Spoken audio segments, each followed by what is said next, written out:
අයිබෝන් හැමෝටම අද අපි කතා කරන්න යන්නේ බොලිවුඩ් සිනමා වැක්සන් හීරෝ සිද්ධාර්ථ මල්හෝත්‍රාගේ රංගනයෙන් දායක වන යෝධා චිත්‍රපටය ගැනයි. ගුවන් යාන පැහැර ගැනීම සිදුවීමක් වටා ගෙතුණු මෙම හයි ඔක්ටේන් ක්‍රියාදාම චිත්‍රපටය ඇත්තටම බැලිය යුතු නිර්මාණයක්ද නැත්නම් මේක තවත් එක් සාමාන්‍ය දේශප්‍රේමී චිත්‍රපටයක් විතරද?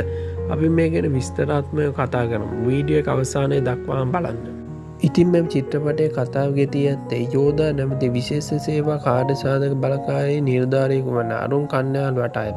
අරුන් යනු ඉතා දක්ෂ, එහෙත් සමහර අවස්ථාවලදී නීති රීතිවලට වඩා තමාගේ සහජ බුද්ධිය විශ්වාස කරන නිලධාරියෙකි. ඉතින් මේ චිත්‍රපටයේ මුල් කොටස ගුවන් යාන පැහැර ගැනීම වටා ගෙතේ. එහිදී අරුන්ට සිය රාජකාරිය නිසි පරිදි ඉටු කිරීමට නොහැකි වීම සහ සිදුවන අනපේක්ෂිත සිදුවීම් මානා හේතුවෙන් ඔහු තනතුරෙන් පහ කිරීමට සිදුවේ. වසර කිහිපයකට පසු අරුන් නැවත වරා සමාන තත්ත්වයකට මුහුණ දෙන අතර එහිදී ඔහුට තමන්ගේ පක්ෂපාතීත්වය සහ දක්ෂතාවය ඔප්පු කිරීමට සිදුවේ.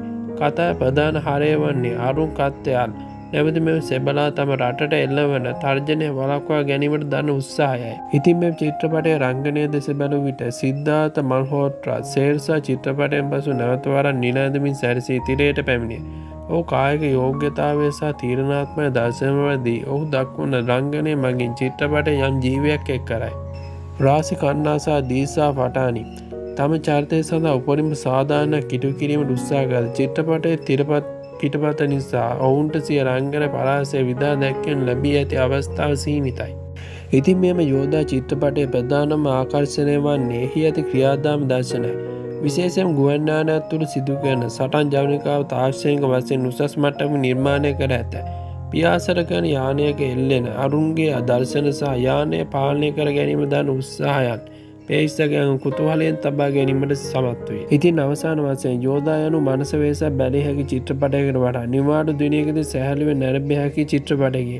ඔබ ක්‍රියාදාම චිත්‍රපටවලට ප්‍රිය කරන අය නම් තාක්ෂණික වශයෙන් ඉතා හොඳින් නිමව ඇති මෙම චිත්‍රපටය ඔබට නැරඹිය හැකිය. ඉතින් අවසාන වශයෙන් දේශප්‍රේමය සහ සටන්කාමීත්වය මුසු මෙම සිනමා නිර්මාණය එහි ඇති දර්ශනීය සටන් ජවනිකාව නිසා සිනමා ලෝකයේ අවධානය දිනා ගන්නා බව නොරහසකි. නමුත් චිත්‍රපටයේ ගුණාත්මක තිරපටයක් අපේක්ෂා කරන පිරිස මේ යම් මට්ටමක බලාපොරොත්තු සුන්වීමක් සිදුවිය හැකියි. ඉතින් ඔබ මේ චිත්‍රපටය දැනටම නරඹලා තියෙනවා නම් ඔබට වඩාත්ම හිතට නගා වුණු ජවනිකා මොනවද කියලා කමෙන්ට් එකෙන් දාන්න. ඔබ මේ වීඩියෝ එක කැමති නම් ලයික් එකක් දාලා සබ්ස්ක්‍රයිබ් කරන්න අමතක කරන්න එපා. ඉදිරියේදී මෙවැනි නවතන චිත්‍රපට විචාරයකින් හමු වෙමු.